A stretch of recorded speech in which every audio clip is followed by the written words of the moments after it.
우리 신체의 수분은 체중의 60% 정도 되고요. 신체 수분이 60%가 유지될 때 우리는 수분 균형이라고 하고 건강 유지가 가능하겠습니다. 즉, 신체 내로 매일 추가되는 수분량, 이건 수분 섭취량이라고 하겠고요. 인테이크의 첫 글자 간단히 I라고 표현합니다. 그리고 신체에서 매일 손실되는 수분량, 즉 수분 배설량, 이거는 아웃풋의 첫 글자 O라고 간단히 표현할 수 있겠습니다. 즉 우리 인체로 추가되는 수분량, 즉 들어오는 수분량과 우리 인체에서 손실되는 수분량, 즉 빠져나가는 수분이 어때요? 서로 같아야 신체 수분이 60%가 유지되겠고요. 그래서 정상이라면 정상 성인의 하루 수분 섭취량과 그리고 수분 배설량은 이 3000cc로 2000에서 3000cc로 서로 같습니다. 그런데 수분 균형에 영향을 줄 수 있는 환자가 어떤 질병을 갖고 있거나 또는 약물을 사용 중이라면 이런 문제가 수분 불균형이 초래될 수가 있어요. 예를 들어서 평소와 다르게 지금 환자에게 정맥으로 수액이 주입되고 있어요.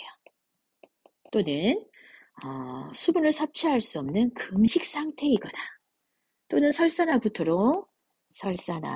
구토로 수분 손실이 있거나 또는 환자가 튜브를 가지고 있어요. 예를 들어서 뭔가를 주입하고 있는 주입관이 있거나 또는 뭔가를 빼주고 있는 배관이 있다면 신체 내로 들어오는 수분과 신체에서 나가는 수분량에 변화가 생기게 되겠어요.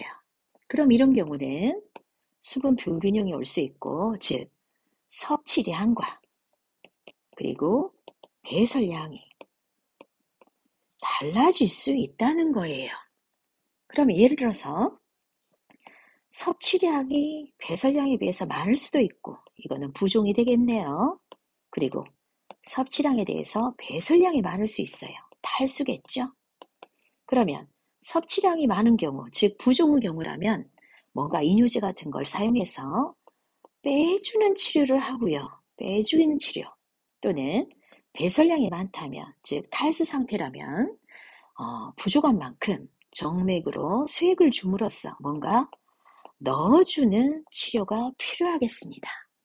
그런데 얼마큼 빼줄 것인지, 얼마큼 넣어줄 것인지를 결정하기 위해서는 24시간 동안 전체 수분의 섭취량과 그리고 24시간 전체 기간 동안의 수분 배설량을 측정을 해봐야 알 수가 있겠습니다. 그런데 모든 환자가 수분 섭취량과 배설량의 측정의 대상이 되는 건 아니고요. 요런 대상자 중요합니다. 즉 어떤 수분 섭취량과 배설량의 불균형이 예상될 수 있는 환자라면 이런 경우에는 수분 섭취량과 배설량의 측정이 필요하겠습니다. 그래서 수분 섭취량과 배설량 측정에 대해서 알아보도록 하겠습니다. 우리 신체로 매일 추가되는 수분, 즉 섭취량을 측정할 때는 측정 가능한 수분이 있고요. 그리고 측정이 불가능한 수분이 있어요. 먼저 측정이 가능한 수분은 경구로 들어온 수분이에요. 즉 경구 섭취입니다. 그 다음 두 번째는 비경구로 들어온 수분도 있어요. 즉 비경구 투여이고요. 그 다음 세 번째는 환자가 튜브, 어떤 관을 가지고 있다면 튜브로 들어온 수분이 있어요. 즉 튜브 주입액이라고 합니다. 먼저 경구 섭취는 음료가 되고요. 또는 고형 음식 속에 들어있는 수분을 측정하겠습니다. 특히 우리나라 같은 경우는 밥이나 반찬 같은 고형 음식에도 상당히 많은 수분이 들어있기 때문에 밥이나 반찬 속에 있는 수분도 측정 항목에 넣으셔야 합니다. 기억하셔야 합니다.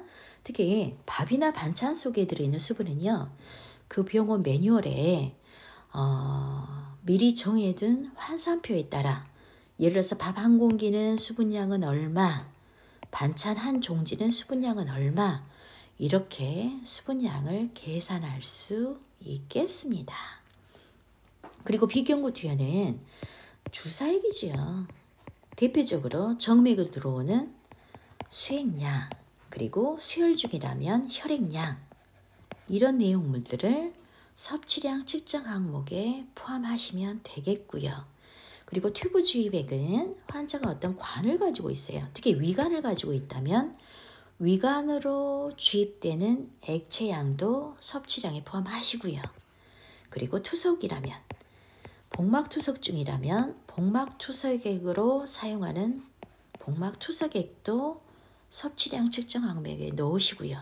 그리고 관장 중이라면 관장할 때 사용하는 관장액도 섭취량 측정 항목에 포함하겠습니다.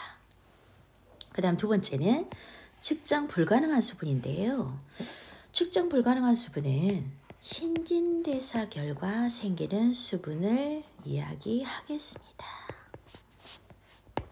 즉 신진대사는 우리 인체에 세포가 있고요. 주변에 혈관이 있어요. 그러면 혈관에서 혈액 속에 있는 산소와 영양분을 세포가 받아들여서 이 산소와 영양분을 가지고 에너지를 만드는 과정을 신진대사라고 합니다. 그런데 신진대사 결과 에너지만 만들어지는 게 아니라 에너지뿐만 아니라 CO2와 노폐물이 생기고요. 그리고 H2O라는 수분이 생겨요. 이렇게 신진대사 결과 새로 생긴 수분은 측정이 불가능한 수분이기 때문에 섭취량 측정 항목에 포함하지 않겠습니다. 다음은 신체에서 매일 손실되는 수분, 즉 배설량을 측정할 때도 측정이 가능한 수분과 그리고 측정이 불가능한 수분이 있겠습니다. 먼저 측정이 불가능한 수분에는요, 정상대변, 기억하셔야 합니다. 정상호흡, 그리고 발한, 땀입니다. 그리고 객담, 이것을 통한 손실되는 수분은 측정 불가능한 수분이고요. 정상대변 속에도 수분이 있지만 측정 불가능이고요.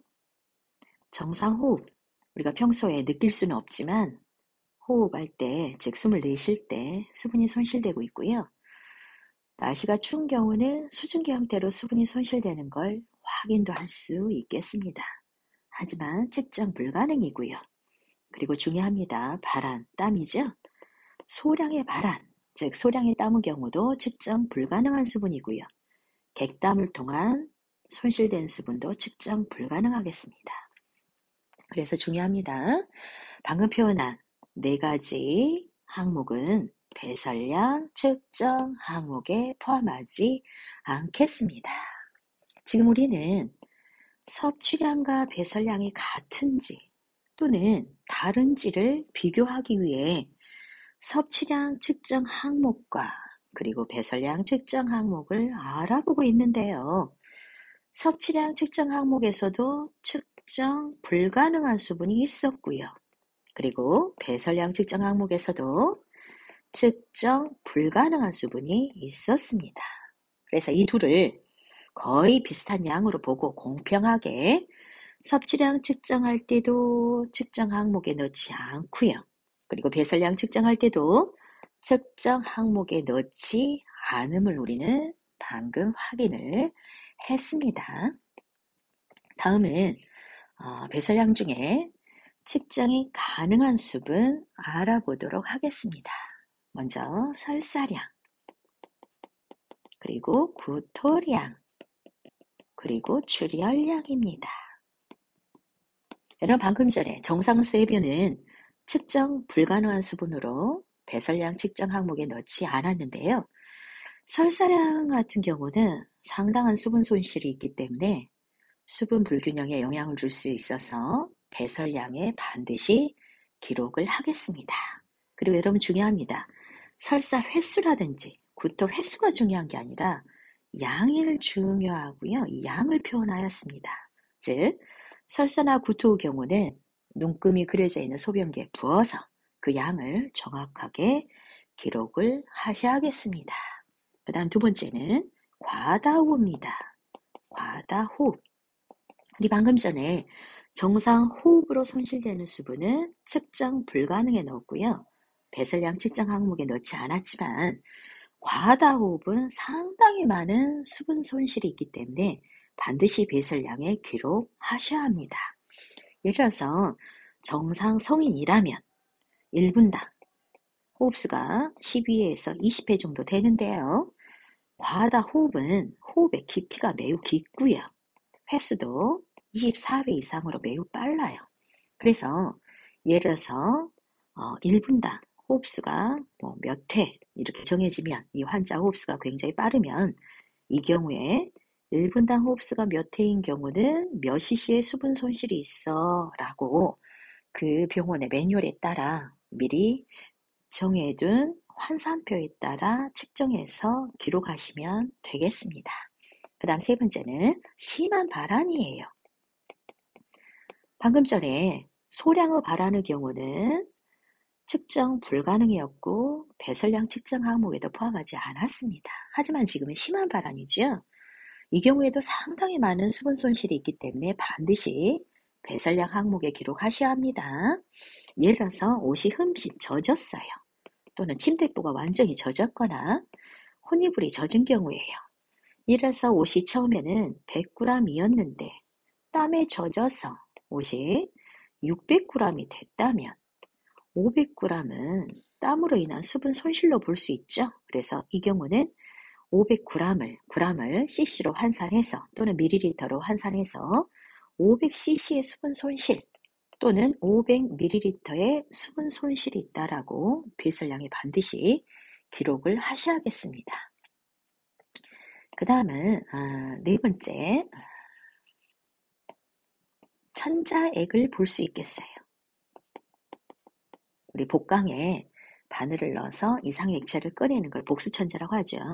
예를 들어서 복수천자에서 꺼낸 용량이거나 또는 흉막강에 바늘 넣어서 액체를 꺼낸 흉막천자에서 꺼낸 액체, 흉막천자액. 이 경우도 반드시 배설량에 기록하겠습니다. 그 다음 다섯 번째, 상처 배액량이에요. 즉 상처에 분비물이 많아서 거즈가 젖었어요. 즉 젖은 드레싱을 무게를 재서 그람수를 cc나 밀리리터로 환산해서 기록을 하시겠고요. 그 다음에 배액관이 있어요. 환자 상처에 배액관이란 튜브가 있는데 그 배액관을 통해서 분비액이 흘러나왔다면 그 용량도 반드시 배설량에 기록하겠습니다. 그 다음 마지막에 가장 대표적인 배설량인데요. 그래요. 소변량입니다. 소변량은 대표적인 배설량으로 배설량의 전체의 3분의 2가량 차지할 정도로 굉장히 많은 양임을 볼 수 있고요. 배설량 측정 항목의 가장 대표적이라고 할 수 있겠습니다. 다음은 소변량에 대해서 알아보도록 하겠습니다. 정상 성인의 하루 소변량은 1500에서 2000cc 정도 되겠고요. 1시간당 소변량은 50cc 정도 되겠습니다. 그리고 핍류입니다. 핍류에 대한 정의는 하루 400에서 500cc 이하인 경우를 핍류증이라고 하고요. 1시간당 소변은 30cc 이하인 경우를 핍류증이라고 하겠습니다. 굉장히 중요합니다. 중요해서 강조하겠습니다. 그리고 문효증이에요. 문효의 경우는 문자적으로는 문은 없다는 건데 하루 100cc 이하까지를 무뇨증이라고 정의를 하고요.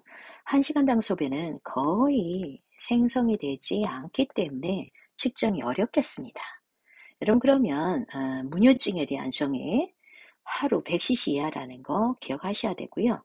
핍뇨나 무뇨의 경우는 비정상이기 때문에 이런 경우는 어때요? 즉각 보고를 해야 되는 대상이 되겠죠. 그리고 우리가 강의 서두에 수분 섭취량과 배설량은 수분 섭취량과 그리고 배설량은 제가 2000에서 3000cc로 서로 같다라고 말씀드렸는데요. 이 배설량만 보자면 배설량 즉 2000에서 3000cc 중에 정상 소변이 1500에서 2000이라고 했죠. 어때요? 배설량에 3000으로 보았을 때 소변을 2000으로 봤을 때는 배설량의 3분의 2 정도가 소변 양임을 볼 수 있고요. 즉 대표적인 배설량이 소변량이 되겠습니다. 그리고요. 이제 마지막으로 주의사항에 대해서 안내해 드리겠습니다. 주의점. 먼저 수분 섭취량과 배설량의 측정의 단위는 cc나 밀리리터가 되겠고요. 즉 1g을 여러분은 1ml 또는 1cc로 환산해서 기록하면 되겠습니다. 그 다음 두 번째는 얼음량은요. 얼음량은 그 절반을 수분량으로 계산을 하겠습니다. 즉 500cc 컵에 얼음이 가득 담겨 있다면 이 얼음을 모두 경구적으로 섭취하면 우리는 250cc의 수분 섭취량으로 기록하면 되겠습니다. 그 다음 세 번째 가글액이에요. 가글액은 행구맥이죠. 즉 구강에 머금고 있다가 바로 뱉어내기에 가글액 같은 경우는 섭취량에도 배설량에도 포함되지 않겠습니다. 그 다음 네 번째 실제적인 섭취량과 그리고 배설량을 측정할 때는 부분 합계도 내고요. 그리고 전체 합계를 낼 수가 있겠습니다. 먼저 부분 합계는 우리 근무가 24시간을 3교대로 즉 8시간마다 근무를 하기 때문에 8시간마다 그 담당 간호사가 본인 근무 종료 시점 즉 매 근무 끝 시점에 종료 시점에 부분 합계를 내놓는데요. 환자가 정맥 주입 중이거나 또는 유치도뇨를 가지고 있다면 대입번 간호사라면 즉 나번 간호사라면 아침 6am부터 오후 2pm까지 어때요? 8시간이죠? 8시간 동안 정맥으로 들어가는 즉 비경구 투여된 정맥 주입 양을 섭취량의 부분 합계로 기록을 하겠고요. 그리고 유치도뇨관을 가지고 있다면 즉 아침 6시부터 오후 2시까지 8시간 동안 소변 주머니에 모인 소변을 비워서 소변 주머니에 모인 소변을 비워서 배설량에 기록하면 되겠습니다. 그리고 전체 합계는 24시간마다 반번 간호사가 기록을 하는데요. 즉 24시간 동안 전체 섭취량과 배설량을 합산해서 기록하면 되겠습니다. 그럼 그 결과에 따라 수분 균형인지 또는 수분 불균형인지 그 결과를 알 수 있겠습니다. 이제 마지막으로 문제를 풀어볼 수 있겠습니다. 어디 볼까요? 섭취량과 배설량 측정에 관한 설명을 물었죠. 위관 영양액, 이거는 섭취량으로 1g을 1ml 또는 1cc로 환산해서 기록하면 되겠고요. 그 다음에 소변이 시간당 50cc 어때요? 정상 수치죠. 이런 경우는 보고의 대상이 아니겠습니다. 그 다음 세 번째, 투색을 하고 있다면 복막 투석액, 즉 주입된 양은 우리 몸으로 들어가는 수분이기 때문에 섭취량으로 기록을 하면 되겠습니다. 그리고 정맥 주입은 경구가 아니죠. 비경구 투여죠. 비경구 투여액으로 섭취량에 기록하면 되겠습니다. 그 다음에 5번째, 얼음량은 그 절반을 수분량으로 환산한다. 어때요? 이게 맞는 옳은 이야기겠죠? 그래서 답은 5번으로 하겠습니다.